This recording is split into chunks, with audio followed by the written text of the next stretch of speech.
Sari berdiri di depan altar pernikahan, gaun putihnya basah oleh keringat dingin saat dia menyadari bahwa dia tidak bisa mengucapkan "saya terima" kepada pria yang berdiri di sampingnya.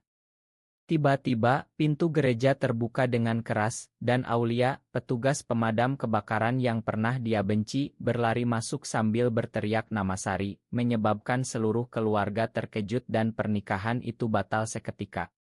Sari, yang hancur oleh pengkhianatan dirinya sendiri, jatuh ke pelukan Aulia, menyembunyikan wajahnya di dada wanita itu sambil air mata mengalir deras. Di Jakarta yang panas dan ramai, Sari hidup sebagai guru sekolah menengah yang disegani. Usianya 28 tahun, dengan kehidupan yang tampak sempurna, keluarga muslim yang taat, ayah seorang pengusaha sukses, dan ibu yang selalu menekankan nilai-nilai tradisional. Sari selalu taat, salat 5 waktu, dan menghindari segala bentuk penyimpangan. Tapi di balik itu ada kegelisahan yang dia sembunyikan. Sejak kecil, dia merasa berbeda. Teman-teman perempuannya berbicara tentang cowok idola, tapi Sari lebih tertarik pada kelembutan dan kekuatan wanita. Dia mengabaikannya, menganggap itu hanya AC. Suatu hari, kebakaran hebat melanda apartemen tempat Sari tinggal. Api menjilat dinding, asap hitam memenuhi udara. Sari terjebak di lantai atas, batuk-batuk sambil memanggil bantuan. Saat itulah Aulia muncul. Wanita berusia 25 tahun itu, dengan seragam pemadam kebakaran yang kotor oleh jelaga, memecah jendela dan menarik Sari keluar. "Pegang tanganku," teriak Aulia, suaranya tegas tapi penuh kepedulian. Sari, yang panik, memeluk Aulia erat-erat saat mereka diturunkan dengan tangga. Tapi saat aman di bawah, Sari melihat Aulia tersenyum padanya, dan ada sesuatu yang aneh di hati Sari, rasa tarik yang tak terduga. Setelah kejadian itu, Sari mencoba melupakan. Dia membenci Aulia karena wanita itu membuatnya mempertanyakan segalanya. Kenapa harus dia? Kenapa perempuan seperti itu, gumam Sari sendirian di kamarnya? Aulia adalah tipe yang bebas, rambut pendek, tubuh atletis dari latihan keras, dan terbuka tentang orientasinya. Di media sosial, Aulia sering posting tentang hak yang membuat Sari marah. Itu dosa, pikir Sari, mengingat ajaran keluarganya. Tapi mimpi tentang Aulia mulai menghantui malamnya. Beberapa minggu kemudian, mereka bertemu lagi di sebuah acara amal untuk korban kebakaran. Sari diundang sebagai perwakilan sekolah, Aulia sebagai pembicara. Saat mata mereka bertemu, Sari merasa jantungnya berdegup kencang. Aulia mendekat, "Senang melihatmu selamat, Sari." Sari balas dingin, "Terima kasih, tapi aku tidak butuh pengingat." Tapi dalam hati, dia ingin bicara lebih lama. Malam itu, Sari pulang dengan pikiran kacau. Ayahnya, Bapak Rahman, bertanya, "Kenapa wajahmu murung?" Sari bohong, "Capek saja, Pak." Konflik mulai muncul ketika Sari mulai mencari tahu tentang Aulia. Dia stalking akun Aulia, membaca postingan tentang perjuangan identitas. "Aku lahir begini dan aku bangga," tulis Aulia. Sari merasa tertusuk. Dia ingat saat kecil, ketika dia mencium teman perempuannya di sekolah dan dimarahi guru. "Itu tidak benar," kata guru itu. Sejak saat itu, Sari menekan perasaannya. Tapi sekarang, dengan Aulia, semuanya bangkit kembali. Suatu sore, Sari mendapat telepon dari Aulia. "Aku lihat kamu di acara kemarin. Mau ketemu? Aku ingin pastikan kamu baik-baik saja setelah kebakaran." Sari ragu, tapi setuju. Mereka bertemu di kai kecil di Kemang. Aulia cerita tentang pekerjaannya, bahaya yang dihadapi setiap hari. "Aku suka menyelamatkan orang, tapi kadang aku sendiri yang butuh diselamatkan," kata Aulia sambil tertawa. Sari terpesona. Untuk pertama kali, dia merasa dilihat sebagai diri sendiri, bukan sebagai anak baik keluarga. Percakapan mereka semakin dalam. Aulia bertanya tentang kehidupan Sari. "Kamu tampak bahagia, tapi matamu bilang lain." Sari terkejut. Dia curhat tentang tekanan keluarga, harapan untuk menikah segera. Ayah ingin aku nikah dengan anak temannya, seorang pengusaha muda. Aulia mendengarkan lalu berkata, hidupmu milikmu, Sari. Jangan biarkan orang lain tentukan. Kata-kata itu seperti api yang menyala di hati Sari. Malam itu, Sari tidak bisa tidur. Dia memikirkan Aulia, imajinasinya melayang ke pelukan saat kebakaran. Ini salah, bisiknya. Tapi rasa itu semakin kuat. Dia mulai menghindari keluarga, lebih sering keluar. Ibu Sari, Ibu Atimah, curiga. Kamu kenapa, nak? Kok sering sendirian? Sari bohong lagi. Tapi dalam hati dia tahu ini awal dari badai. Aulia mengajak Sari ke markas pemadam kebakaran. Lihat pekerjaanku, katanya. Sari datang melihat Aulia berlatih. Kekuatan Aulia membuat Sari kagum. Saat istirahat, mereka bicara lagi. Aulia cerita tentang masa lalunya, ditolak keluarga karena lesbian, hidup mandiri sejak 18 tahun.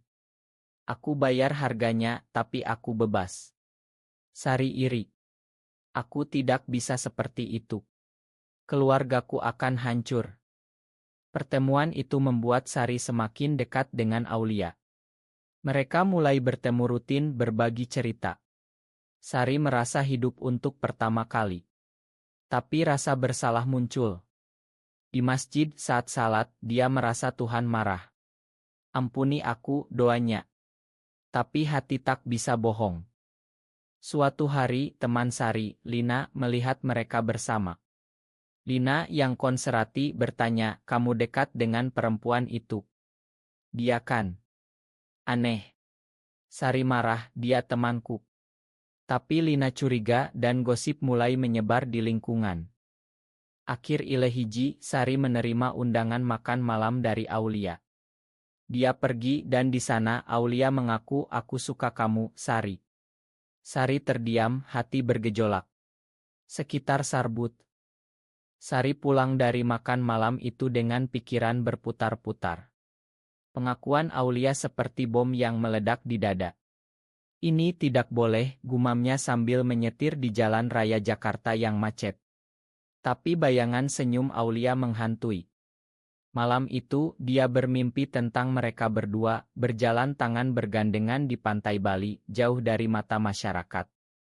Keesokan harinya, Sari menghindari pesan Aulia. Dia fokus pada pekerjaan, mengajar murid-muridnya tentang sejarah Indonesia. Tapi pikirannya melayang. Saat istirahat, Lina mendekat lagi. Sari, aku dengar kamu dekat dengan Aulia. Hati-hati, ya.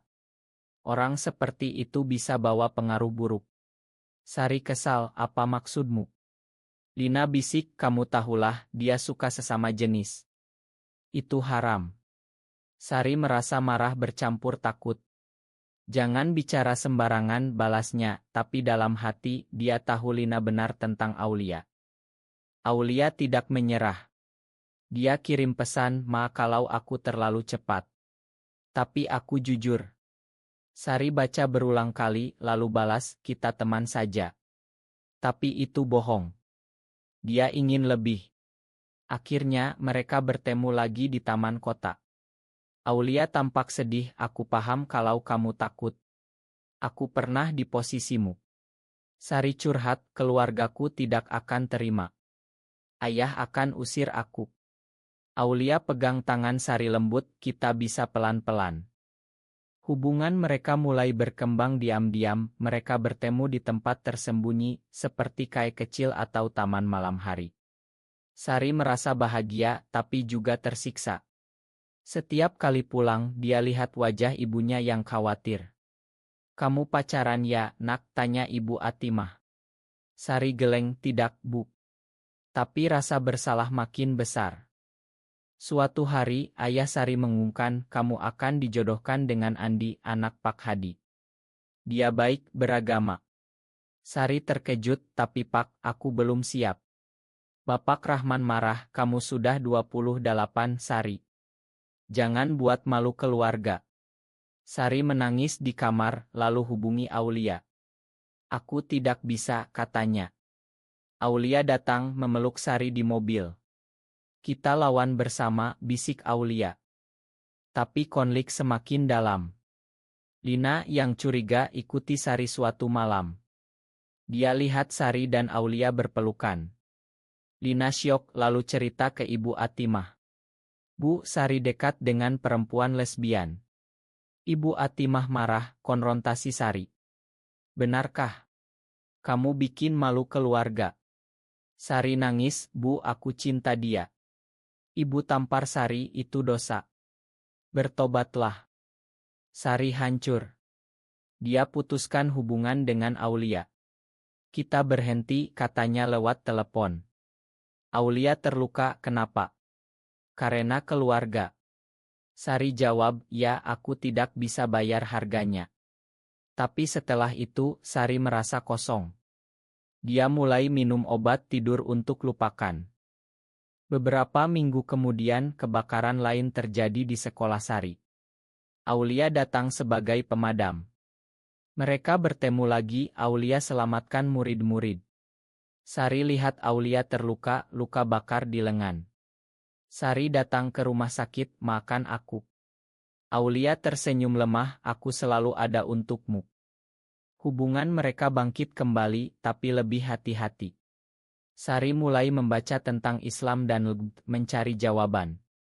Dia temukan komunitas online, tapi takut. Sementara itu, Andi, calon suami, mulai dekati Sari. Aku suka kamu, katanya. Sari pura-pura, tapi hati milik Aulia. Konflik puncak di Ile ini ketika ayah Sari tahu dari Lina. Dia marah besar, kunci Sari di rumah. Kamu tidak boleh keluar sampai nikah. Sari depresi, pikir bunuh diri. Tapi Aulia hubungi diam-diam, aku akan bantu kamu keluar. Sari terkurung di rumah selama seminggu, ponsel disita ayah. Dia hanya bisa salat dan membaca Al-Quran, tapi pikirannya pada Aulia. Apa ini ujian Tuhan, tanyanya pada diri sendiri. Malam-malam dia menangis diam-diam, ingat pelukan Aulia. Aulia tidak diam, dia hubungi teman Sari, minta bantuan. Akhirnya, melalui jendela, Sari kabur dengan bantuan Aulia. Mereka lari ke apartemen Aulia di pinggiran Jakarta. Kamu aman di sini, kata Aulia. Sari peluk Aulia, terima kasih. Tapi Sari tahu ini pengkhianatan besar terhadap keluarga. Hidup bersama membuat mereka semakin dekat. Aulia ajar Sari masak, mereka bicara tentang mimpi. Aku ingin punya keluarga, kata Sari. Aulia sedih, dengan aku. Sari jawab, ya, tapi bagaimana? Mereka bahas adopsi, tapi masyarakat Indonesia tidak ramah. Keluarga Sari cari dia. Ayah lapor polisi, tapi karena dewasa, polisi tidak bisa paksa. Ibu Atimah sakit karena stres. Sari tahu dari Lina yang hubungi diam-diam, Bu sakit karena kamu, kata Lina. Sari merasa bersalah, aku harus pulang. Aulia tahan, jangan, mereka akan paksa nikah. Sari putuskan pulang, tapi dengan syarat. Dia konfrontasi ayah. Pak, aku lesbian. Aku cinta Aulia. Bapak Rahman syok, kamu gila. Itu pengaruh setan. Mereka bertengkar hebat, ayah usir Sari. Pergi. Jangan kembali. Sari pergi dengan hati hancur. Dia tinggal dengan Aulia, tapi tekanan sosial mulai. Di tempat kerja Aulia, rekan-rekan gosip. Kamu bawa pacar lesbian, tanya satu. Aulia bela, tapi kehilangan promosi. Sari juga dipecat dari sekolah karena rumor. Kamu tidak pantas ajar anak, kata kepala sekolah. Mereka pindah ke Bandung cari kehidupan baru. Sari kerja sebagai tutor priat, Aulia lanjut pemadam. Tapi masa lalu menghantui. Andi, calon suami, cari Sari. Kembalilah, aku makan. Sari tolak, aku tidak cinta kamu. Konflik dalam hubungan muncul. Sari rindu keluarga, sering nangis. Aulia merasa bersalah, mungkin aku yang salah. Mereka bertengkar, Sari bilang, kamu buat aku kehilangan segalanya. Aulia terluka, pergi malam itu. Sari cari Aulia, temukan di bar. Aulia mabuk, aku bayar harga juga, Sari. Keluargaku tolak aku dulu. Mereka rekonsiliasi, tapi luka tetap. Suatu hari Ibu Atimah hubungi Sari. Bu kangen kamu.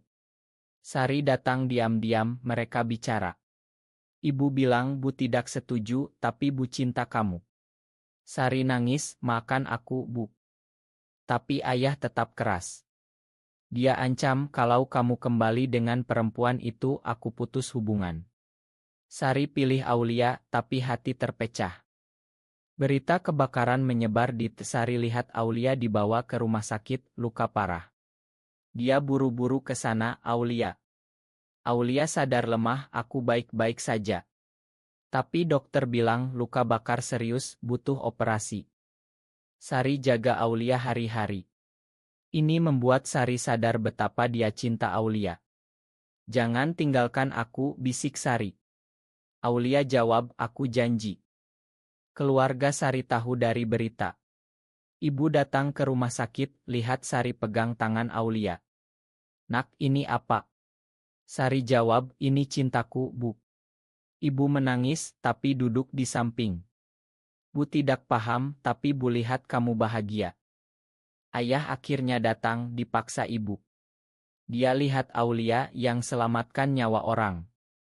Kamu selamatkan anakku dulu, kata ayah. Aulia angguk, ya, Pak. Ayah renung, tapi tetap dingin. Ini salah menurut agama. Sari konfrontasi ayah lagi. Pak, apa agama ajar benci anak sendiri? Ayah terdiam. Perlahan dia mulai bicara dengan Sari. Aku takut masyarakat, Nak.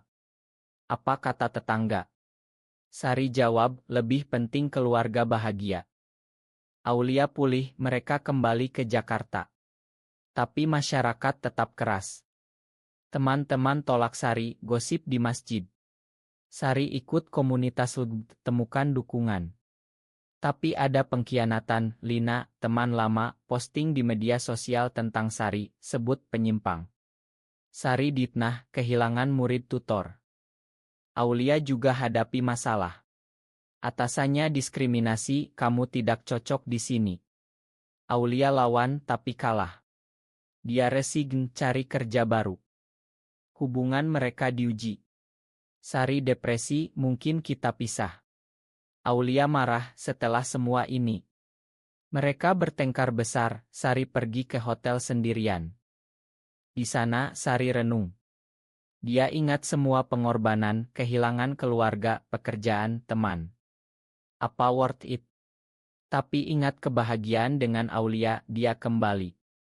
Mereka putuskan pindah ke Bali, tempat lebih toleran.